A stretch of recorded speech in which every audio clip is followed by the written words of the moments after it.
বাতাসগুলা যাইতে যাইতে এমন একটা জায়গার মধ্যে গিয়েছে যার নাম আসছে কিতাবের মধ্যে, যার নাম হচ্ছে হযরতে আমির রাদিয়াল্লাহু তাআলা।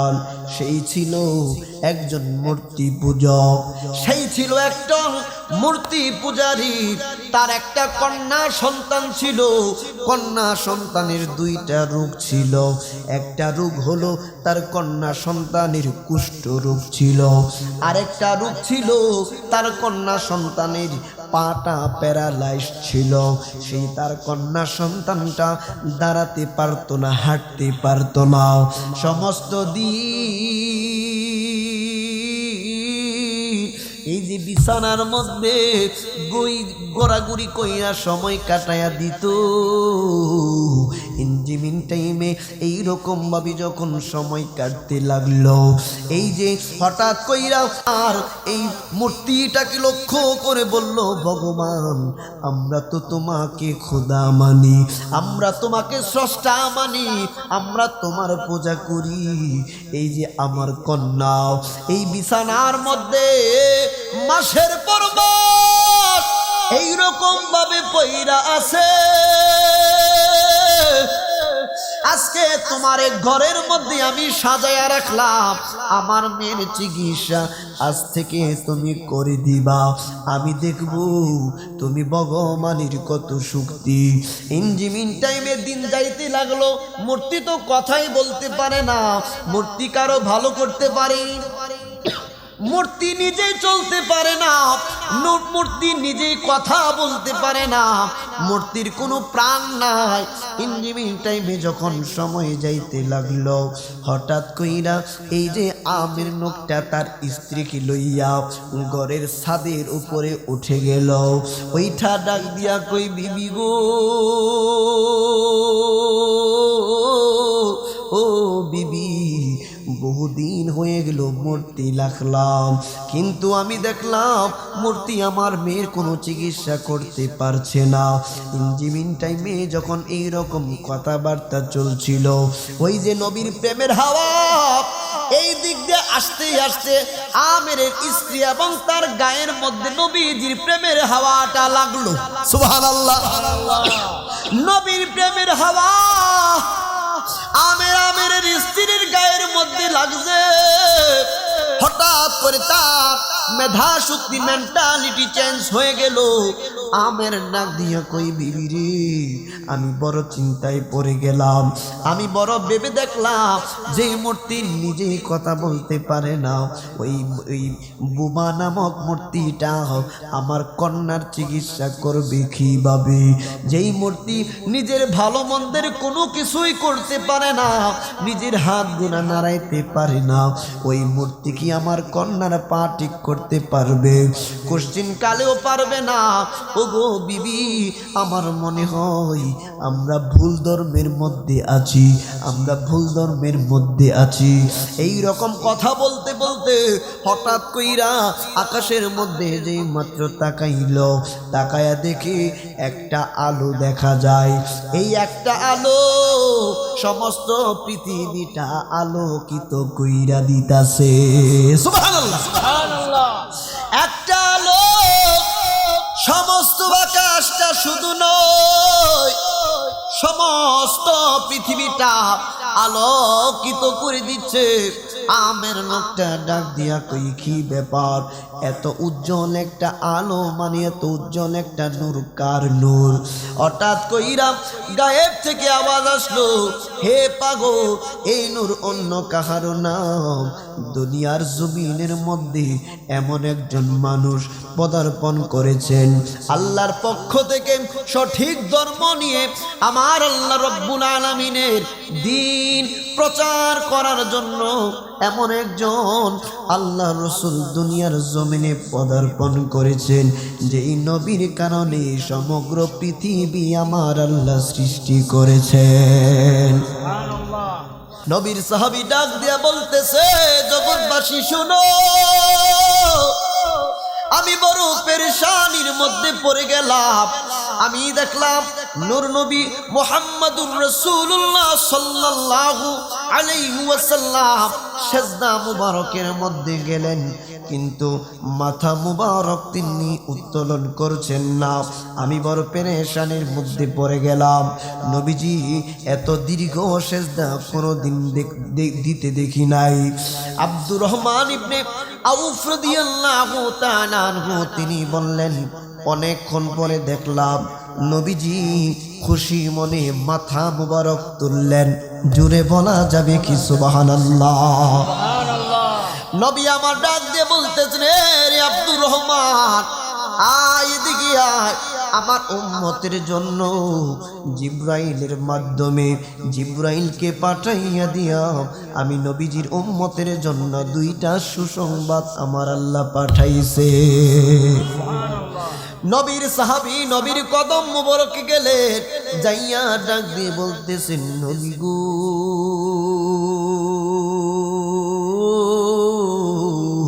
ও মায়ার নবীজি, উম্মতে মুহাম্মাদের জন্য দুইটা সুসংবাদ কি? নবী আমার ডাক দিয়ে বললেন, সাহাবী, আমার আল্লাহ একটা সিদ্ধান্ত নিয়েছেন, আমার কোনো উম্মত যদি পৃথিবীর যে কোনো প্রান্ত থেকে আমি নবীকে মহব্বত করে একবার দুরূদ পাঠাতে পারে রে, আমার আল্লাহ কথা দিয়েছেন তার আমলনামার মধ্যে 10টা রহমত আমার আল্লাহ লিপিবদ্ধ করে দিবে। আপনার নবী আমার নবী, আল্লাহু আকবার।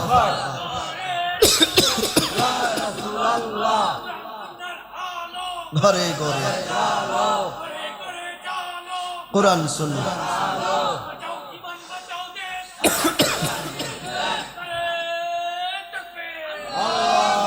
নবীর সাহাবী ডাক দিয়া কই, ইয়া রাসূলুল্লাহ, নবীজি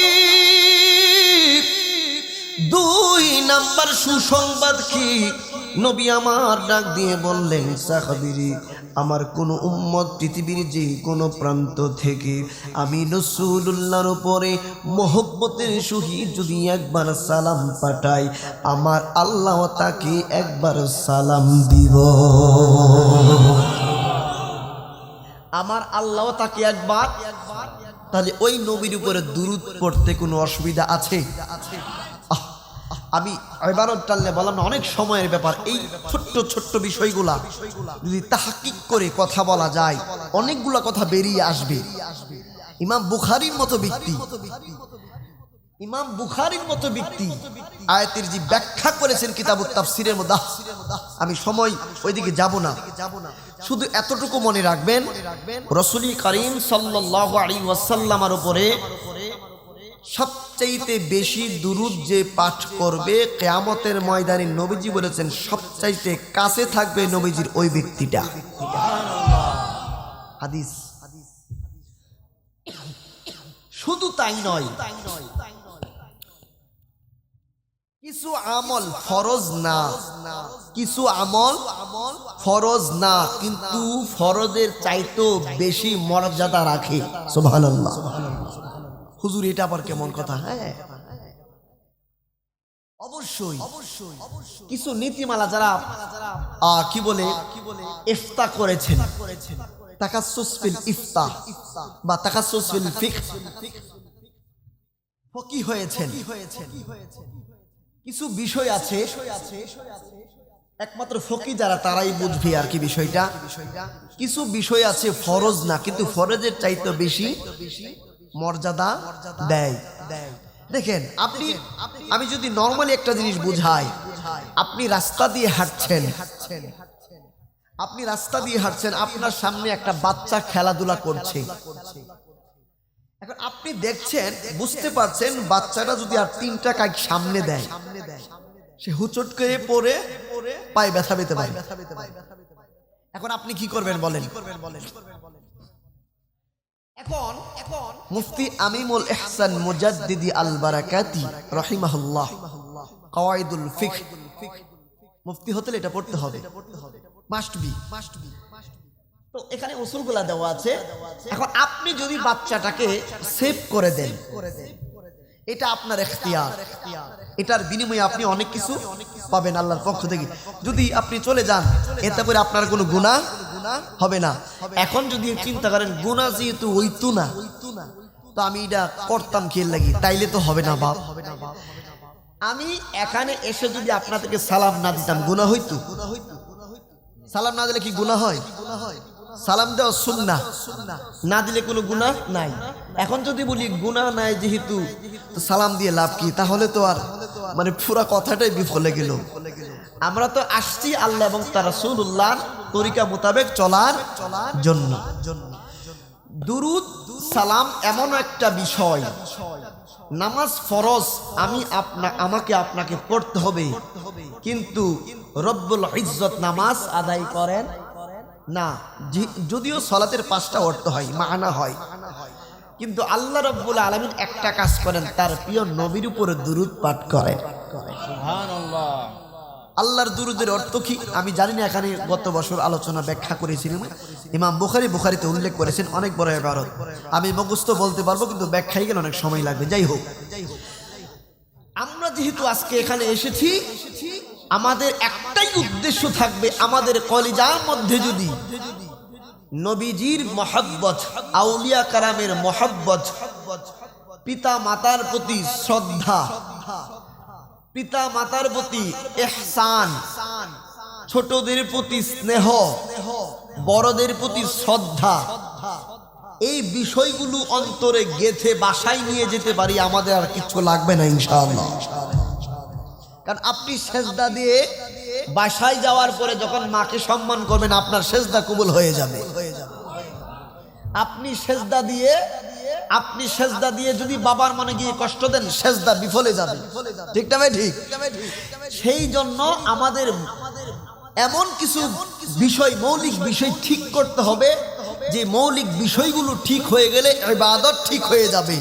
মৌলিক বিষয় ঠিক যদি না হয়, ইবাদত সারা জীবন করবেন, কোনো লাভ হবে না। আল্লাহ রব্বুল আলামিন আমাকে আপনাকে বোঝার তৌফিক দান করুক, সকলে বলুন আমিন। আমার বন্ধুরা, বাবারা, আল্লাহ রব্বুল আলামিন পবিত্র কুরআনুল কারীমের মধ্যে কত সুন্দর করে ঘোষণা করে দিয়েছেন। একটু সময় দিবেন, 10টা মিনিট পরে আমার মূল ভলিউমে আমি কথা বলবো, মাইকের সাথে একটু আমি অ্যাডজাস্ট হয়ে নেই। আল্লাহ রব্বুল আলামিন বলছেন, قد جاءكم من الله نور وكتاب مبين। সুবহানাল্লাহ। পদ কেন আসে? তাকিদের জন্য আসে। মাজির শুরুতে যখন কদ আসে, সেটাকে বলা হয় মাজি করিব। আল্লাহ রব্বুল আলামিন বলছেন, এই মাত্র আসিয়াছে, এই মাত্র এসেছে, মিনাল্লাহি, আল্লাহর পক্ষ হতে, নূর, একটি নূর এসেছে, ওয়া কিতাবুম মুবিন, আর একটি সুস্পষ্ট কিতাব এসেছে। আয়াতে কারিমার তাফসীর করেছেন জগৎ বিখ্যাত মুফাসসির আল্লামা জালালউদ্দিন সৈয়দী রহমাতুল্লাহি আলাইহি। এই নূর বলতে তিনি মানা নিয়েছেন, মুরাদ নিয়েছেন, এই নূর অন্য কেহ না, এই নূর হচ্ছে আমার নবী, আপনার নবীজি। সুবহানাল্লাহ। ওয়া কিতাবুম মুবিন, আর এই সুস্পষ্ট কিতাব দ্বারা জালালউদ্দিন সৈয়দী বলেছেন, এটার দ্বারা হচ্ছে উদ্দেশ্য, মুরাদ হচ্ছে পবিত্র কুরআন। অনেকে ভুল ব্যাখ্যা করতে গিয়ে তাফসিরে কাবীরের একটা রেফারেন্স দেয়। দেখি আল্লামা ফখরুদ্দিন রাজি রহমাতুল্লাহি আলাইহি, তিনি নূর বলতে ইসলামকে বুঝিয়েছেন, নূর বলতে কুরআনকে বুঝিয়েছেন। না না না না, আপনি তাফসিরে কাবীর মূল কিতাব, বাংলা কিতাব নয়, এখন খুলুন এখন ভালো করে দেখেন, আল্লামা ফখরুদ্দীন রাজি রহমাতুল্লাহি আলাইহি কয়েকটা মত তিনি উল্লেখ করেছেন। মত উল্লেখ করতে গিয়ে তিনি বলেছেন, কেউ কেউ বলেছেন নূর দ্বারা ইসলাম, কেউ কেউ বলেছেন নূর দ্বারা কিতাব, আবার কেউ কেউ বলেছেন নূর দ্বারা হলো আমার নবী, আপনার নবীজি। আল্লামা ফখরুদ্দীন রাজি রহমাতুল্লাহি আলাইহি অবশেষে তিনি বললেন আর বিশুদ্ধ মত হচ্ছে, সঠিক কথা হচ্ছে এই নূর দ্বারা আপনার নবী আমার নবীজি রহমাতুল লিল আলামিন নবীজিকেই বোঝানো হয়েছে। সুবহানাল্লাহ, সুবহানাল্লাহ। আমার বন্ধুরা, বাবারা, নবী আমার আল্লাহর দরবার থেকে দুনিয়ার জমিনে এসেছেন। আশা এক জিনিস, বুঝবেন কথা। আল্লাহ রাব্বুল আলামিন বলছেন, ওয়ামা আরসালনাকা ইল্লা রাহমাতাল লিল আলামিন। আল্লাহ রাব্বুল আলামিন বলেন, মা আরসালনাকা, আমি আপনাকে পাঠাইনি, আমি আপনাকে প্রেরণ করি নাই, ইল্লা হে তবে করেছি রহমাতুল লিল আলামিন, সমগ্র জগৎ সমূহে রহমত রূপে আপনাকে প্রেরণ করেছি। এখন দেখুন, আল্লাহ রাব্বুল আলামিন দুনিয়ার বুকে আমার নবী আপনার নবীকে পাঠিয়েছে, তার মানে বোঝা গেল আপনার নবী আমার নবীজি আল্লাহর দরবারে আগে থেকেই মওজুদ ছিল। এই জায়গার নাম কি? এই যে দেখেন, ধরেন এক্সাম্পল, সিলেট থেকে ঢাকার মধ্যে এক ট্রাক ফসল পাঠাবেন, এক্সাম্পল সবজি পাঠাবেন। আপনি ফোন করে বলে দিলেন আমি একটা সবজি পাঠিয়ে দিয়েছি সিলেট বাস টার্মিনাল থেকে ঢাকা বাস টার্মিনালের মধ্যে যাচ্ছি, আমি পাঠিয়ে দিয়েছি। আপনি পাঠালেন কিভাবে? আপনার কাছে সবজিগুলো আগে থেকেই মজুদ ছিল, ঠিক না বে ঠিক? সবজিগুলো আগে থেকেই থাকার কারণে আপনি সিলেট থেকে ঢাকার মধ্যে পাঠাইতে পেরেছেন। আমার আল্লাহ এই জন্য পবিত্র কোরআনে বুঝিয়ে দিয়েছেন, আমার নবীকে আমি পাঠিয়েছি, তার মানে আমার নবীকে সৃষ্টি করেছি সবার আগে।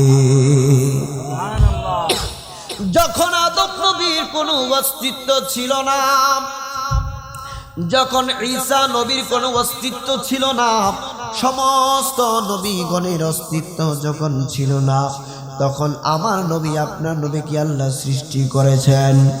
শুধু তাই নয় রে বাপ, আল্লাহ রাব্বুল আলামিন দুনিয়ার বুকে নবীজিকে পাঠাবেন, কিভাবে পাঠাবেন? সমস্ত ম্যাপগুলো আমার আল্লাহ পৃথিবীর রন্ধ্রে রন্ধ্রে প্রত্যেকটা জায়গায় জায়গায় আমার আল্লাহ ফিট করে রেখেছেন। কোন দিক দিয়া নবীজি হেঁটে যাবেন, এটা নবীজি দুনিয়া আসার পূর্বেই নবীজির ব্যাপারে আল্লাহ ম্যাপ করে রেখেছেন।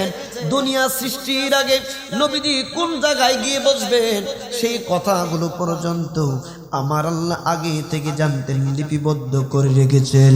কেমনে কেমনে দেখবেন বাবা, মুসা কালিমুল্লাহ, ঈসা রূহুল্লাহ, সমস্ত নবী রাসূলগণ দুনিয়ার জমিনে এসেছে।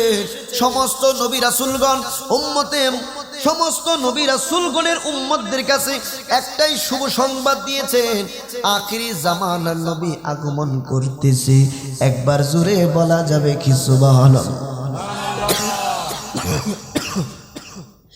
আখিরি জামানার নবী আসতেছে। সমস্ত নবীগণেই শুভ সংবাদ দিয়েছেন।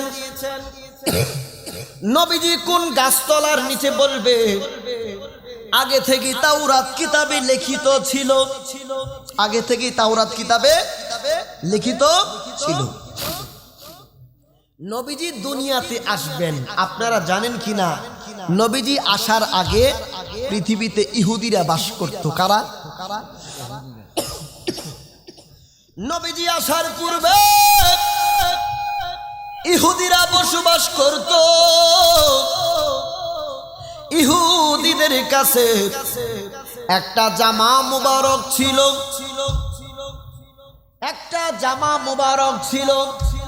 ইয়াহইয়া ইবনে জাকারিয়া আলাইহিস সালাম এর পোশাক মুবারক ছিল তাদের কাছে। ওই পোশাক মুবারকের মধ্যে রক্ত লাগানো ছিল, পোশাক মুবারকের মধ্যে রক্ত লাগা ছিল। তাদের কিতাবের মধ্যে লেখা ছিল, যেই দিন এই পোশাক থেকে মানুষের শরীর থেকে কাটলে যেই রকম ভাবে রক্ত বের হয়, যেই দিন এই পোশাক থেকে মানুষের মতো রক্ত ঝরতে থাকবে, বুঝা নিবা সেই দিন রহমাতুল্লিল আলামিন নবীজি দুনিয়ার বুকে শুভ আগমন করবে। ইহুদিরা ডাক দিয়া কই, একজন আর একজনের দিকে ইঙ্গিত করে ডাক দিয়া কই, শুনো এই পোশাক মুবারকের দিকে লক্ষ্য রেখো। কোন দিন জানি আখরি জামানার নবী দুনিয়ার মধ্যে শুভ আগমন করেন। কারণ নবীজি যেই দিন দুনিয়ার জমিনের মধ্যে শুভ আগমন করবেন, সেই দিন থেকে পূর্ববর্তী যত ধর্ম আছে, যত শরীয়ত আছে, সমস্ত কিছু বাতিল হয়ে যাবে। আপনার নবী আমার নবীজি দুনিয়াতে আসার কারণে একবার জোরে বলা যাবে কি মারহাবা। আপনার নবী আমার নবী দুনিয়ার বুকে আসবো। ইহুদিদের কাছে জামা মুবারক রক্ত লেগে আছে, রক্তগুলো শুকিয়ে আছে। কোন দিন জানি রক্তগুলা ফিনকি দিয়ে জামা মুবারকের ভিতর দিকে ছুটতে চায়। হঠাৎ কইরা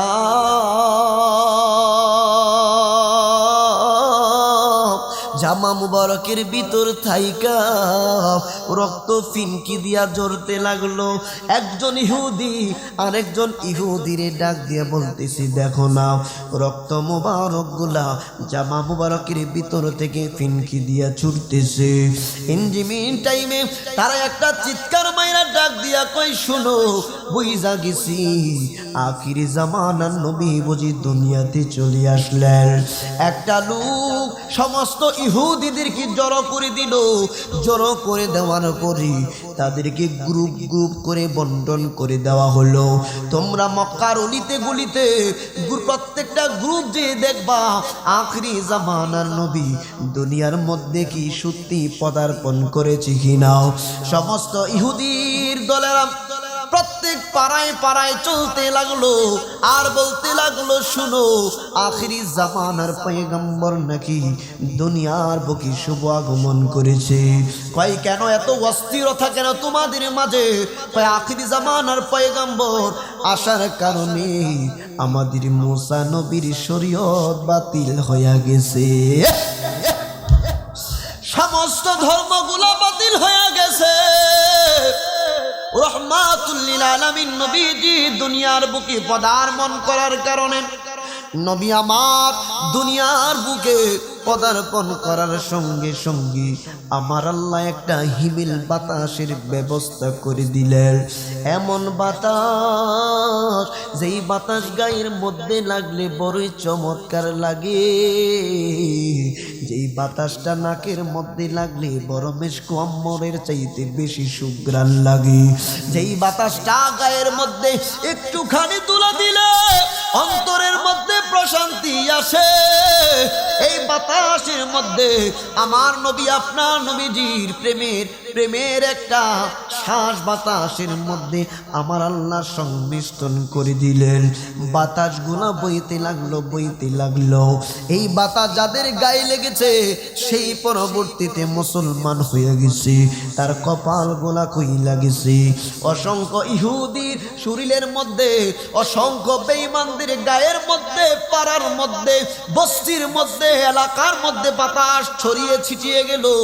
যেই দিক দিয়া বাতাসগুলি গিয়েছে সেই দিকের মানুষগুলা একের পর এক আমার নবী আপনার নবীজির ইসলামের ছায়া তলে ভবিষ্যতে এসেছিল।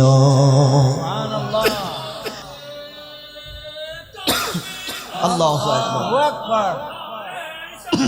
ইয়া রাসূলুল্লাহ হুশিয়ার হুশিয়ার সাবধান।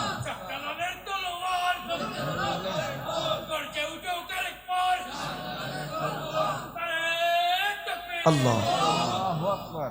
হযরতে আমের ডাক দিয়া কই বিবি, মনে হয় আমাদের ধর্মটা সঠিক না, আমরা সঠিক ধর্মের ভিতরে মনে হয় নাই। বিবি রে চলো না, ওই যে কি আহ্বান শোনা যায় একটু শ্রবণ করি। গায়েব থেকে আওয়াজ আসলো, হে আমের শুনো, উনি রহমাতুল লিল আলামিন। আমের ডাক দিয়ে বলতেছেন ওনার নামটা যদি একটু বলে দিতাম আমাদের বড়ই উপকার হয়ে যেত। কই আসমানে হচ্ছে ওনার নাম আহমদ, আর জমিনে হচ্ছে ওনার নাম মুহাম্মদ। জমিনের মধ্যে ওনার নাম মুহাম্মদ। উনি এই এই এই এই বিস্তারিত বলে দিলেন। আমের ডাক দিয়া কই বিবি আর দেরি করা যাইব না, ওই রাহমাতুল লিল আলামিন নবীজির কদম মোবারকে যাওয়া লাগবো।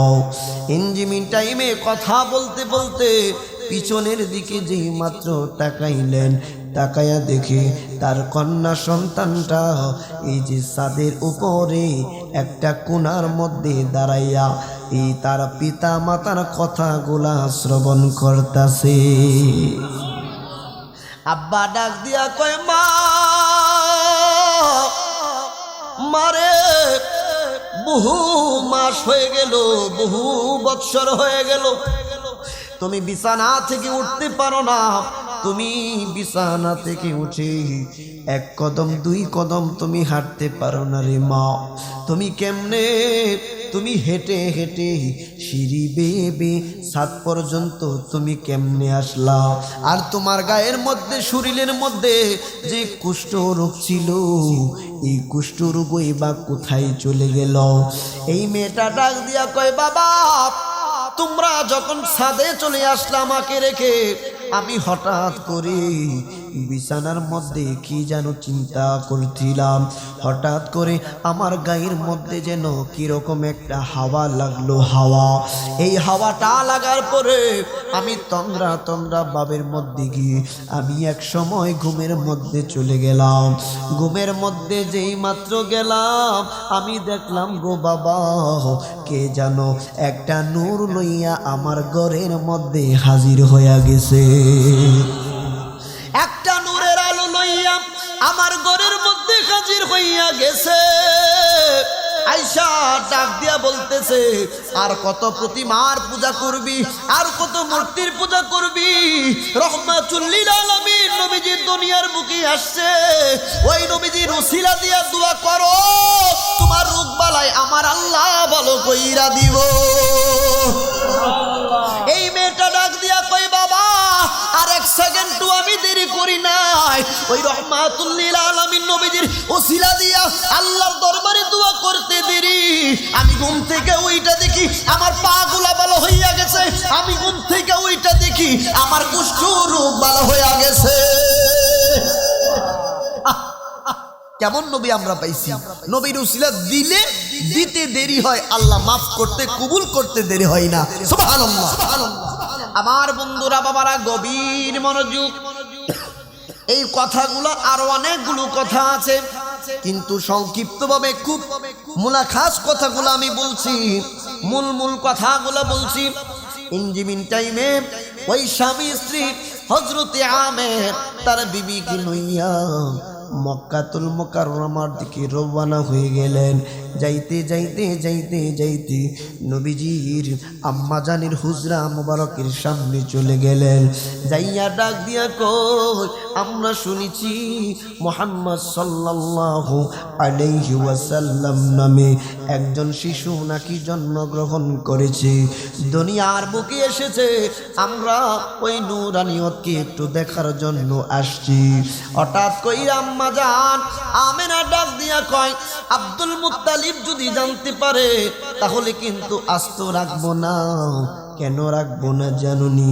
কারণ বিনা অনুমতিতে আমার নবী আপনার নবীজিকে দেখানো যাবে না। কারণ ইহুদিরা পাইচারি করছে চতুর্দিকে আমার নবী আপনার নবীজিকে হত্যা করার জন্য, আপনার নবী আমার নবীজি ক্ষতি করার জন্য চতুর্দিকে লোক লাগানো।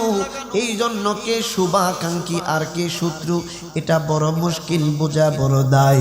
ইনজিমিং টাইমে অপেক্ষা যে মাত্র শুরু হইয়া গেছে। এই আমের ডাক দিয়া কই আমি না দেখা যাইব না। যেই নবীর প্রেমের হাওয়া লাগার কারণে আমি আমেরের চক্ষুগুলা খুইলা গেছি। আমি মূর্তি পূজা বাদ দিয়া দিছি, আমি সমস্ত অপকর্মগুলা বাদ দিয়া দিলাম। ওই রহমাতুল্লিল আলামিন নবীজির কদম ছেড়ে আমি কোথায় যাব না। আব্দুল মুত্তালিব আসার পরে সময় যাইতে লাগলো, অনুমতি অবশেষে দেওয়া হলো। আমার নবী আপনার নবীজি হুজরা মুবারকের মধ্যে মানে আম্মা জান আমেনা রাদিয়াল্লাহু তাআলা আনহার হুজরা মুবারকের মধ্যে ঘরের মধ্যে শুয়ানো, আলাদা কামরার মধ্যে নবীজি শুয়ে আছেন। আমের তার স্ত্রী ডাক দিয়া কই শুনো, আমরা যায়া দেখলাম রহমাতুল্লিল আলামিন নবীজি কার সঙ্গে না জানি মুস্কি মুস্কি হাসতেছে। আমরা তাকায়া দেখি নবীজির দোলনা মুবারকটা অটোমেটিক্যালি ঢুলতেছে। নবীজি যেই দিকে তাকায় চন্দ্রটা সেই দিকে যায়, নবীজি যেই দিকে ইশারা করে সূর্য সেই দিকে ঝুলে, নবীজি যেই দিকে ইশারা করে প্রত্যেকটা বস্তু সেই দিকে ঝুলে। কারণ আমার নবী আপনার নবীজির কারণে চন্দ্র সূর্য এমনকি পৃথিবীর সব কিছু আমার আল্লাহ সৃষ্টি করেছে। নবীজির শরীর মুবারক থেকে এমন মেশকু আম্বরের চাইতে বেশি সুঘ্রাণ আসতেছে। আমরা সুঘ্রাণের কারণে আমাদের মনগুলা মাতোয়ারা হয়ে গেছি। আমরা চিন্তা করলাম এত সুন্দর চেহারা, এত সুন্দর কদম মুবারক, এত সুন্দর চেহারা জীবনে কোনোদিন দেখি নাই। ইনি অবশ্যই আল্লাহর পক্ষ থেকে প্রেরিত রাসূল। ইনজিমিন টাইমে বিশাল ঘটনা। ইনজিমিন টাইমে এই আমের লোকটা আল্লাহকে সাক্ষী রেখা আমার নবী আপনার নবীজির উপরে ঈমান আনয়ন করেছে। নবীজির চেহারা মোবারক দেখি সাহাবা কেরাম পাগল হয়ে যাইতো। সুবহানাল্লাহ। আপনার নবী আমার নবীজি আব্বা জান দুনিয়ার বুকে নাই বাবা। মিলাদুন নবীর দলিল আসতে সামনে একটু বুঝায় নি। নবী আমার ওনার আব্বা জান চলে গেলেন দুনিয়া ছেড়ে। ওনার আব্বা জানকে উনি পান নাই, ওনার আম্মা জান চলে যাবেন। বাবা এই দিক দিয়া সাত গোত্র একটা গোত্রের নাম, সাত গোত্র একটা গোত্রের নাম। ওই গোত্রের মধ্যে বাস করতেন হযরতে হালিমা।